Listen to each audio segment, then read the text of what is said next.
on Canadian history in grade 11, and I hope that as those take hold, that it will be be able to resolve some of the concern that I want to bring before the House this evening.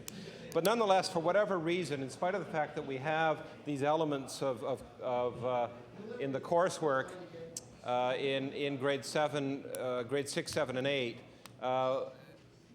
students are abysmally ignorant of our political system and of their duties and responsibilities as citizens, as members of the country of Canada, and as citizens within the province of Nova Scotia. And this was brought home to me last night. I was lecturing at Acadia University. I was asked there by a poli-sci professor to speak, and the topic that I was given was, what does an MLA do? And in my talk, I talked about the various branches of our government, the executive branch, the judicial branch, and then, of course, I came to the legislative branch, which is what I, as an MLA, am part of, and talked about the various duties of advancing legislation, of representing geographic districts, of acting as ombudsman for citizens, for constituents, and helping them, and of being the presence of government, the face of government, in many of the places that I go to. And we had a very interesting discussion, very frank discussion, and they got to ask me questions. And then I said at the end of my discussion and the questions, I said, I want something from you, and what I'd like to know from you is, why are people your age, why are you not voting? Why are you not involved in the political process to the extent that you should be? Some very interesting answers came out.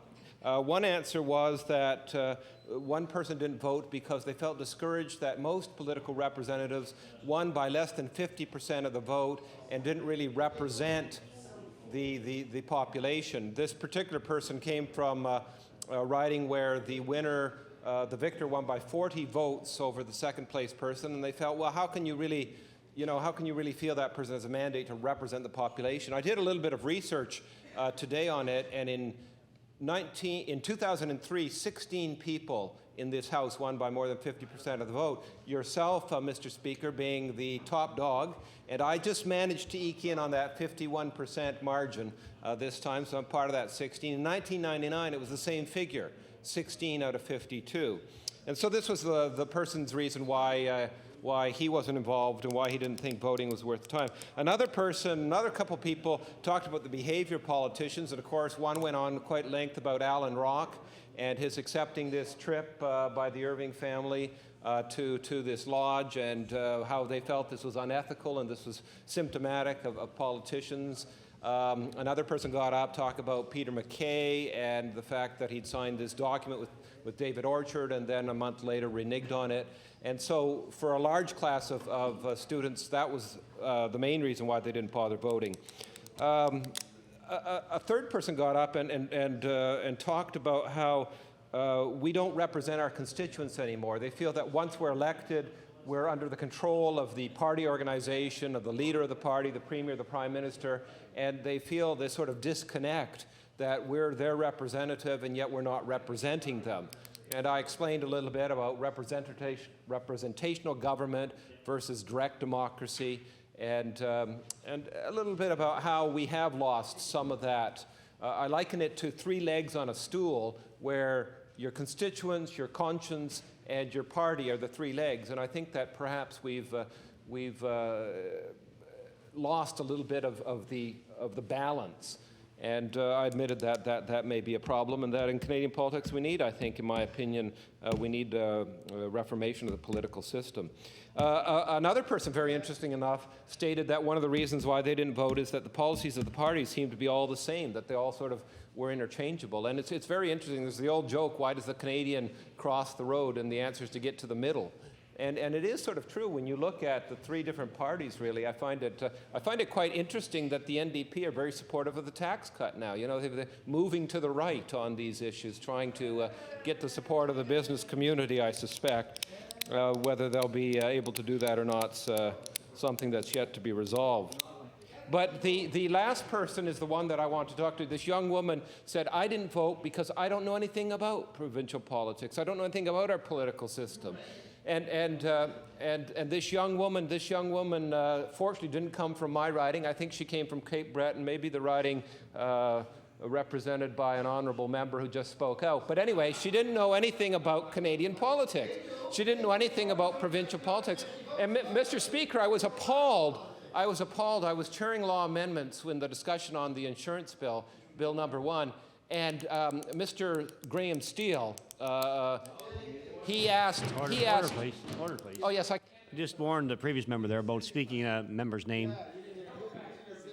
Thank you very much. The honourable member has the floor. He asked every person, who is your MLA?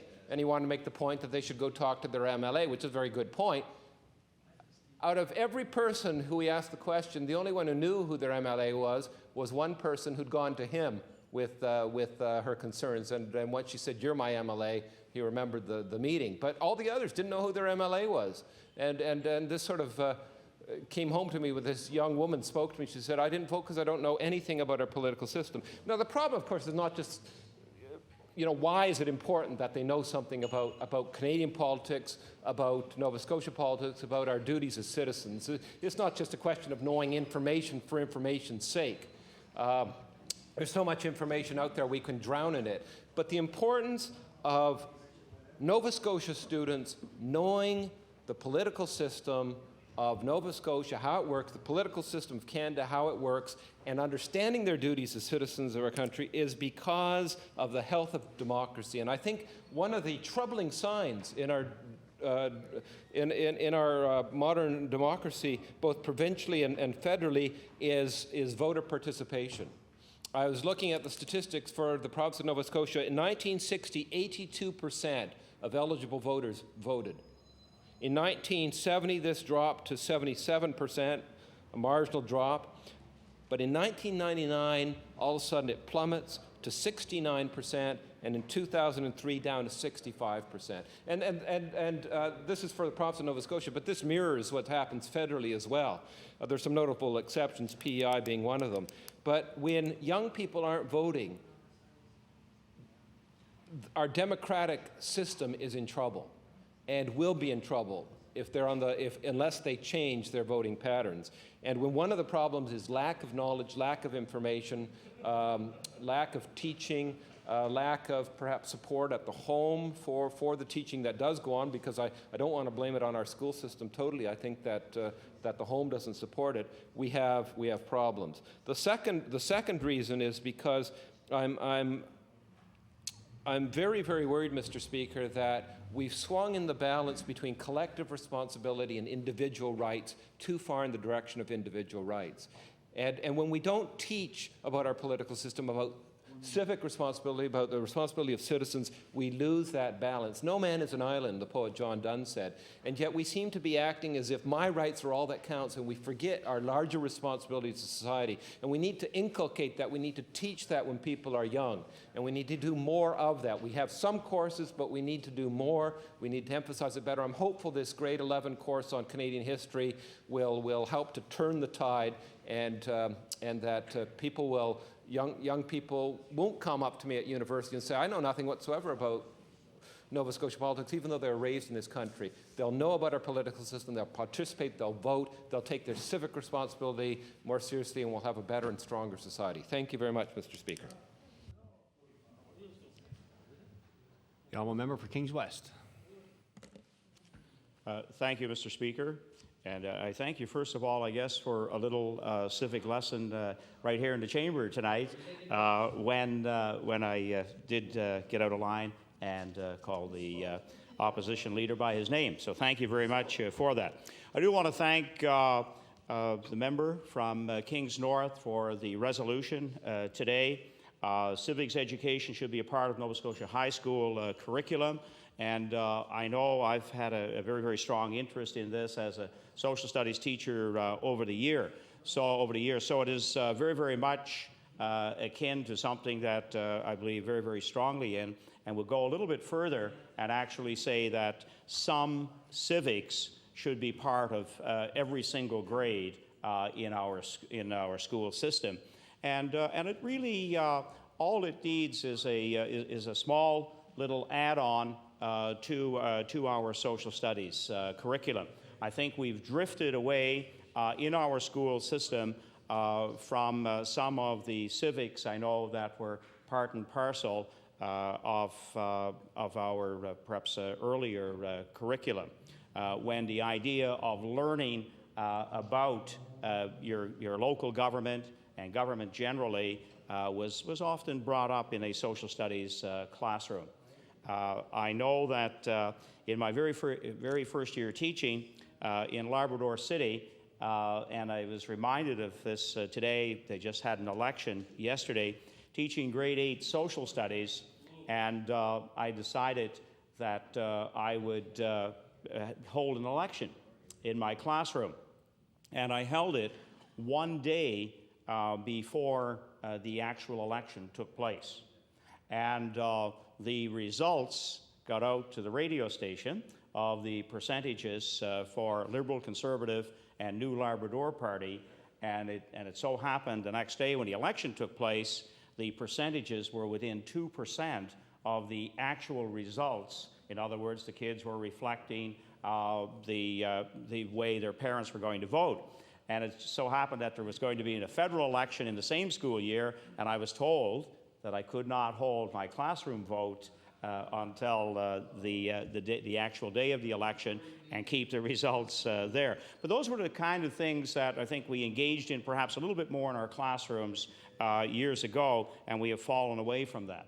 And I believe very strongly that students in the early years, but certainly in high school, as the resolution says today, that students should know how their village commission, all the way up really to the United Nations, and how they actually operate, and the kinds of influence that they actually have in our world, and of course with provincial and federal politics and local municipal politics, in fact, how they impact on our daily lives. So I think that kind of connection needs to be there in the curriculum. And I sort of pick up on a little phrase that we've maybe associated more with the environmental movement, and that is think globally but act locally. And I think if students could actually engage a little bit with some of the local commission, the municipal politics during their school years, or even have ways of engaging them through the curriculum. I know at the high school that I spent 25 years at, West Kings, we've had political science as a course for 25 years. And because of the nature of our social studies department, we kept some of the civics topics as close to the other areas of social studies curriculum as we possibly could. So while we have to develop as global citizens, I think we really do need to know a lot about basic civics and citizenship, taking a responsible role in society. And I think this maybe could be expanded on in some way, or we could capitalize on drawing attention to it here in the House, and that in fact we could have a small component of our social studies curriculum at the high school level given over to pure civics. And that really, from a provincial curriculum standpoint, is perhaps not all that difficult to do. It is easy to develop a unit appropriate with literacy and so on, appropriate to particular grade levels. I know the political science course we offered at West Kings really brought home the idea of engagement at the local, the provincial, and the national scene. And students would do quite a bit of telephone conferencing, and they would actually talk to politicians at the different levels of politics. And that certainly, I think, really is very, very engaging and leaves a big impact. I know the day when I went into our political science teacher's classroom, and the students were actually in conversation with Prime Minister Diefenbaker. Now, I mean, those are the things that students in that class will remember forever and a day. And that wasn't yesterday, exactly. And so that was the kinds of conversations that would go on in that particular classroom. So civics was alive and well there. Just this past Friday, I had the opportunity to engage in part of a lesson in civics. I went into the French school in our community, Rose Devant, to check on the progress of how their renovation project is going. And the principal actually teaches a political science class by teleconferencing to a student in Dartmouth, one in Cheticamp, one in Sydney, and two at Rose Devant. And so it's kind of timely. The only unfortunate thing about it was that I had to speak in English. I'm not bilingual, so they took the liberty. And what was really interesting was that students, and I was really hit by this, students wanted to know what was happening with Bill 1. What were my views and the party's views and the different parties' positions on Sunday shopping? They knew of the two major bills, of course, drawn together by their teacher. So those, I think, are what I call some of the foundational interest areas. I mean, there's more to civics than just what's of the moment, but certainly that's what engages them. And very interestingly enough, tomorrow, we as members here will have an opportunity to greet that class. They're coming here to the legislature, and what's really interesting about it is the first time that this class will be physically together this year as they come from the different points around the province. So I think if we can create an interest with a number of, practices such as the one I just described, I think we can go a long way. So I would just end off with three little points that I think can help to stimulate the interest in civics. One certainly is to have a designed and designated unit in our social studies curriculum at each of the high school levels, if in fact we can't add civics as a course to the curriculum. I think there's also a little bit here, perhaps, with teacher education. And if civics never come up as a way, as a topic to integrate into the curriculum, and that is the way that many now of the areas in social studies are going, because it's such a vast area, social studies.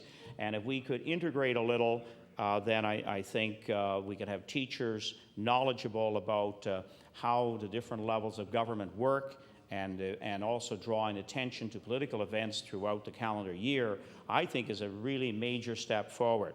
And the last one, and I think it's putting a little bit of responsibility on ourselves. I just did a little quick calculation, and if each of us as members were to visit 8 schools, we would cover 416 schools out of the 440 schools currently in the province. And I think that visibility in a school, and I know that that's one of the things that I believe in very, very strongly, and I thank you, Mr. Speaker, for the time. Thank you. Recognize the honourable member for Timberley Prospect. Thank you, Mr. Speaker. For just the direction of the House, the resolution says, be it resolved that civics education should be a part of the Nova Scotia high school curriculum. Well, it's apple pie and motherhood, of course. I expect that from that member. I expect that we're going to understand the fact that because there's a lower voter turnout, we'll turn to the school system. The school system has all the answers. We'll have civics. And if we have civics, there will be more young people interested in the political process. And let me tell you, and I heard the previous speaker, and I respect his career as an educator and having taught history and taught political science. I think many, many young people are fully aware of what goes on in this province. They might not be aware of what goes on in here. In some ways, I'm glad they don't, because I've had the opportunity to bring students into this place. And when I brought them in, and I remember at the invitation of the MLA from Sackville-Cobequid, or actually it was Sackville at the time, Mr. Holm, John Holm, those invitations, of course, would be forthcoming, and we would bring in students here, and they would watch the activities, the question period, of course, and the theatrics of that. And then when we returned to the high school, of course, would be insisting upon decorum and behavior and all kinds of other things. And at the time, the speaker who was involved did a very creditable job based upon Mr. Donohue's expertise. I'm sure that we felt comfortable with how the legislature was working. The concern I always come back to, though, is that if we look at civics as the answer to try to get more young people interested in politics and involved in politics, that's not necessarily the way it works. Because, Mr. Speaker, I've survived career life management. I've survived physically active lifestyle. Curriculum changes in Nova Scotia. Here, teachers, do it. So you suddenly have civics as part of a course, a half course, or whatever half-baked idea comes forthcoming. And the issue is going to be, where do I get the resources? How do I bring in the things that are necessary to teach this class? Now, I mean, if you have a staff member who's innovative and a staff member who has lots of energy and a staff member who has perhaps some expertise, then you have no problem. But then again, you have that other teacher in smaller schools, Mr. Speaker, and their teaching lineup might be like this. They might teach grade 12 English. They might teach grade 11 history, grade 10, 2 sections of math, and then, of course, they'll get physically active lifestyle and career life management. And now they're going to be called upon to have civics. And in that situation, the funding has to be put in place for such curriculum development. Now, Mr. Speaker, as you well know, and I want you to know that I've had the opportunity to visit every school in my community already this year. And I've had the opportunity to be in schools where I've met some outstanding young teachers. One of them I think you know very well, and I hope you're proud of her accomplishments, and I know that she's moved on to another school, and she's missed at Brookside Junior High School. And I can tell you, Mr. Speaker, I can tell you, I don't need to be coached because that thought was on my mind, that her mother must have been a wonderful student. But let me tell you, Mr. Speaker, I want to be clear on this. I want this to be very clear when I hear further suggestions put on the plate of educators. Now we're going to be involved in another venture when it comes to civics and citizenship in this province. Another topic, something more that the teacher is going to be turned to solve a problem, and it is a problem of decreasing enrollments and all the other, decreasing not enrollments, decreasing interest when it comes to voter turnout. There is the decrease. Now, Mr. Speaker, I have an opportunity still in the high schools where I am responsible for of going in and teaching a unit. And I'm asked each year to go to the high schools and to teach a unit on Joe Howe. And it's an opportunity that I've always taken. It's an opportunity because when that situation comes forward and the history teachers involved, they look forward to the fact of saying, well, I've got a week of the MLA, a week of the history teacher, and he is coming in to teach Joe Howe. When I prepared the students in the way that I usually did it, with the materials that I had and the information that you needed, because, no longer do you go into a high school class, stand at the front of the class like the young member from Cole Harbour Eastern Passage was taught at Cole Harbour High School when he was the student council president there. And let me tell you, you don't go in and lecture and be the talking textbook for 45, 50, or whatever number of minutes. On a semestered school system, and the semestered schools, high schools that I have in my community, let me tell you, it takes more than just the innovative teacher to come in and be the talking textbook. Well, today, we're going to talk about Joe Howe. It's not done that way, Mr. Speaker. It has to be done in a manner that will attract these young people, will attract their interest, have them involved, have them report back to you at the end of the week on whatever assignment's been given to them. So that idea where teachers in the past spoke at length and then, 2 weeks later it was burped back up, excuse the expression, but that's literally what happened. It was burped back up on paper when they recited what they had learned. That sort of workbook approach, that is not the way to teach grade 12 history or teach grade 11 history, or certainly not teach civics. Now, as a member from Kings West can attest, we had our day at teaching civics. We had our day at it. And let me tell you, I want you to know, Mr. Speaker, it was part of a course where we would look at it and go, God, we have to cover this stuff verbatim. We have to go through this.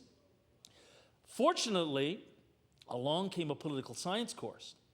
Students have the opportunity to pick the classes in high school, Mr. Speaker, generally.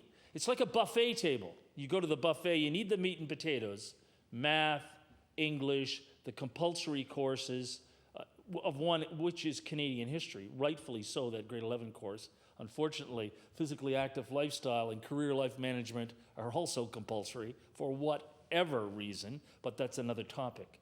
What I want to assure the member opposite, aside from his good intentions, if the Minister of Education is looking at this resolution, the Minister of Education and the Department of Education will look at that and go, oh no, not something else. Not something else that we've got to become responsible for. Now, the Minister of Education, based upon his education experience, when he was the principal of the Nova Scotia Teachers College, I mean, we are called upon, and I say we, it's not we anymore, teachers are called upon to match all these expectations. And when the courses come out, and suddenly this school has a higher rating than that school, you'll remember that, as far as I'm concerned, absolutely bogus study on rating schools. And then they begin to look, Mr. Speaker, also at the test score results. And you know, you must have a certain amount of math each day. You must have a certain amount of English each day. Of course, if they're in the immersion program, there's a different restriction with regards to French instruction. All of that is dependent upon the fact of how kids are doing in school. And you know what the measuring stick of a successful school usually is, unfortunately, is how many of them go on to university. And let me tell you, Mr. Speaker, that is no way to measure a successful school. A school that is successful is measured on things that you cannot just count up. You've got to feel it. You've got to hear it from the kids who've been in the school. You've got to hear it from the parents. And yes, you have to hear it from the teachers. So if in the middle of all these demands that are on teachers, particularly mathematics, particularly making sure they have a good reading level, you can't ask teachers to now be involved in another course, in another suggested activity. As well-intended as this resolution would be, I would think that there'd be many staff members of the Department of Education who for once are in agreement with the MLA from Timberley Prospect. Well-intended, but not the way to go. Now, the problem, of course, exists. We must have these young people more involved politically. That's where the member from Kings West has an excellent idea. We should all visit our schools. We should all go in and be a guest speaker, have the opportunity to speak to a particular class. They see real politics, they see real people, they'll become involved in the process. I thank you for your time. I thank you for the member for bringing the resolution forward. Thank you. I'd like to thank the member for bringing it as well. And just in some passing comments before we close, I just spoke to the Minister of Education as the debate was going on because, in fact, in Alberta, there's the speaker there initiated a program, and I think in Manitoba as well, where some members of the House have joined with the speaker and have actually implemented a program that would take this out throughout the province, and maybe something we should give some consideration to, that instead of relying on the teachers who are already overworked, maybe members of the legislature be interested in taking part in a program where we could actually take out to the students of this province exactly what it is that we do in this legislature on their behalf. So maybe something that the members want to give consideration to. Anyway, the House is adjourned till 12 p.m. tomorrow, noon.